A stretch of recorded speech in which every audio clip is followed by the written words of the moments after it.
Hey, what's up, everybody? BDO44 coming at you another video. So, I want to talk about LeBron James playing the center position. And because a lot is being said about how well the Lakers are playing, the fact that they've won 5 straight games with him playing center, and how he's dominating the position. It's a lot to be said about it. And I think what we have here is a situation where we're a bit confused about what the Lakers can actually get away with versus what we're seeing right now. LeBron playing center, here's the deal. LeBron can dominate center position in any era at any time because of what he's able to do offensively. The fact of the matter is there's not a single soul on this planet Earth who's ever played this game who can stay in front of this man consistently. It's not happening. And the bigger a player is in that situation, the only thing they have working in their favor is their size. Because you're certainly not going to have foot speed, and he's going to use his grace, his power, and his intellect and his skills to overpower you. So if you're a stiff or if you're a guy who likes to bang and all that, he's pulling you out. He's pulling you away from the paint. He's dancing on you, and he's blowing past you. If you're somebody who likes to bang on the inside, he's not going to stop it trying to force a shot or something like that. He's going to draw the defense. You're going to have to draw a double team, and he's going to find the perfect pass, or he's just going to score over you guys. So it doesn't really matter if you're a center or not.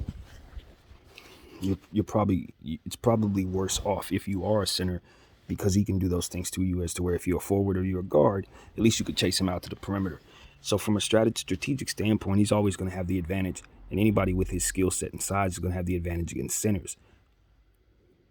So it's no coincidence that he's dominating the position and dominating doing so. And if you follow me, this isn't new, but this is just something that isolates the point into one video. But the problem with the situation is you cannot do that against all teams. So if the Lakers are insisting on playing him at the center for the rest of the season and playoffs, thinking they're going to get some championship caliber opportunity, I don't believe that's going to happen. Now, I'm not saying that LeBron James can't continue to put up big numbers at the center position, because what we do know is usually when bigger players get older, small forwards, power forwards, they want to start playing against bigger players because they've slowed down some. They want to play against bigger players because they're probably more used to, more equipped with more size on their bodies to bang than they were when they were younger. They weren't that strong. They got their old man strength. They've been in the gym for 15, 20 years. They can stand to bang a little more than the younger players. They probably don't want to chase people around the perimeter. So it's just better for them, for those big guys who play forward, to start playing against centers and power forwards more so as they get older. It's just a natural thing that most players go through. So that's not a surprise. See him want to move further into the backcourt just to preserve his game, to just fit where he's at. Same thing with Carmelo Anthony. You could totally see why he wants to do it. I think the problem is, again, you can't do that against everybody. We were able to get away with it against the Timberwolves. Why? Because Carl didn't play. We were able to do it against the Kings. Why? Because they didn't have their starting center out there, Rashawn Holmes. We were able to do it against the Hawks because the way that they play right now, they have neutralized Clint Capella in their offense and their defense. He doesn't even belong on the team right now. He looks like a player that doesn't even fit. They barely used him properly. They ran Onyeka Okongwu out there, seemed like more than they ran him. So Braun was definitely able to take advantage of that. Braun was excellent defensively, got all kinds of steals and stuff like that. It was a very good matchup to run that small ball. So on certain nights you can get away with it. But we saw what happened when we did that against Memphis, and that's who we play next. We saw how that went when we did it against the Nets. You remember the dunk that Claxton had over Braun? Braun was playing center, y'all. And these are the type of things the Lakers give up. I want you guys to not look at LeBron's numbers, but look at our rebounding numbers. That tells us the real story. And the question you have to ask yourself is, can the Lakers get away with being out-rebounded every night by everyone? Because that's what you're going to get when LeBron James plays center. Yes, he's going to get his 30 points. He's going to get that from the point guard, shooting guard, small forward, power forward, or center position. So the fact of the matter is, him playing center is scared. The reality is he would do this from any position at any time, just like he always has. I think the center position just gives him more of an offensive advantage against whoever it is he's lining up against. because of the fact that he's running center, and it makes switches much more difficult and things of that nature. Plus, you take into account who he's playing with. You know, you got a guy like Brody who's constantly attacking, constantly moving faster than the average human being, constantly rushing plays, which means that you have more play opportunities because he's going to finish off a play and get you back on defense quickly.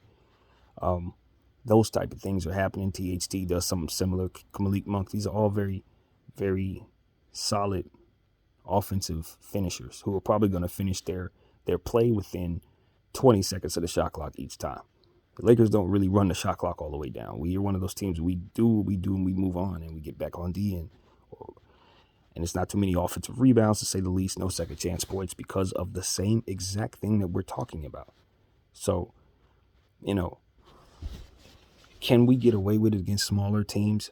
We have been. Can we get away with it against bad teams? We have been. Have the Lakers played anybody substantial while Bron has done this?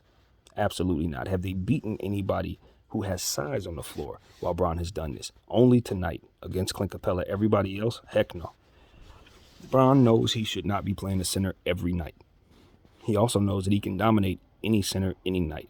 The problem is what does the team give up with him playing center? And the answer is a whole damn lot. A ton. It's particularly on the boards. And of course, if our guards aren't playing defense, even more than that. The reason why we've won 5 straight games is not because LeBron James has run center so perfectly. No, it's because we've infused defense and stability at our guard spots. One of the problems with running center with a power forward and a small forward is that your guards must be better defensively. Your forwards must be better defensively. We were running non-defensive forwards and guards out there before we got Stanley Johnson, while AR-15 was in health and safety protocol. You know, Avery Bradley was struggling early on. We were running our guy, shooting guard, Wayne Ellington, starting the ball. And let me tell you something. This is the truth. Wayne Ellington is a nice shooter, but one of the adjustments that we've made that have helped us was removing him from the starting lineup. Now, granted, that was not deliberately done. He went into health and safety protocol. We ain't seen him since. And we've won every one of those games. I think that's the bigger adjustment. Infusing Stanley Johnson and removing Wayne Ellington. That's the difference. Because Wayne does not defend. Wayne doesn't put the ball on the floor at all, so you lose a lot with Wayne in your starting lineup, and we get off to slow starts and we can't recover. When you remove him from the lineup, basically what we've done and replace him with a better version of HBK, also known as AR-15. Obviously, Malik Monk has ascended with the infusion of more opportunities and minutes. And, of course, you got THT, who's up and down, but during this 5-game winning streak has only had one very horrible game. So, all in all, it's not only LeBron playing center, it's the fact that you have better players in rotation. We've removed DJ from rotation, barely play Bazemore. We got Rondo out of rotation. Believe it or not, these were dead weight players who were doing nothing for us at all. When you remove those players, infuse the stable players, play players that have play teams that don't have any size, run Bron at the center and make him the number one use player, on your team. Yeah, that can work. It can definitely work. As long as the wings and the forwards aren't deficient defensively. Because at that point, you can afford to get out rebounded because you'll still have more quality possessions. You can afford to get out rebounded because you'll get some stops, et cetera, et cetera. Now, one thing the Lakers have done a lot since LeBron has moved to this 5 is foul. If you notice, the Lakers foul way too much while Bron is at the 5. Why? Because we're constantly making up for the lack of size down there. You have to foul. Just like we're getting outboarded, you also have to foul in order to stop people. So, we understand that we're giving up a lot when Bron plays center. For the advantage of him being able to break down big players, we're giving up so damn much. And the only way that works is if the other team, the opponent you're going up against, is deficient in some areas that allow you to do that. Fortunately enough, we've run into some teams that have allowed us to do that in this 5-game stretch. All of these teams have either sucked, been decimated, or both. And we've taken advantage, and I'm proud of that. But this whole thing about him playing center, listen, If the Lakers go up against the Warriors and Bron is playing center and Wiseman's out there, it's going to be a problem. They got Kuminga, Wiseman, Draymond. That's not going to work, y'all. I'm telling you right now, we can't do that against Golden State. Phoenix, if Ayton's out there, I don't want to disrespect Ayton, but I actually think we could probably get away with it. What I saw Giannis do against him in the finals makes me think that LeBron could do the exact same thing with absolute and utter ease. So I think Phoenix is a bit more undersized in that regard, and until Ayton shows me that he can stay in front of somebody like that, I believe you can get away with it. However, they're so much better defensively than we are. I still don't think it will beat them, but I think we can play center, small ball against them. You look at a team like the Clippers, Zubats. I like Zubats. He's going to bang a lot, but he's going to get thought out there. So maybe you can get away with it depending on how their center position is looking going forward. They're probably going to run some small ball as well to try to match up with you.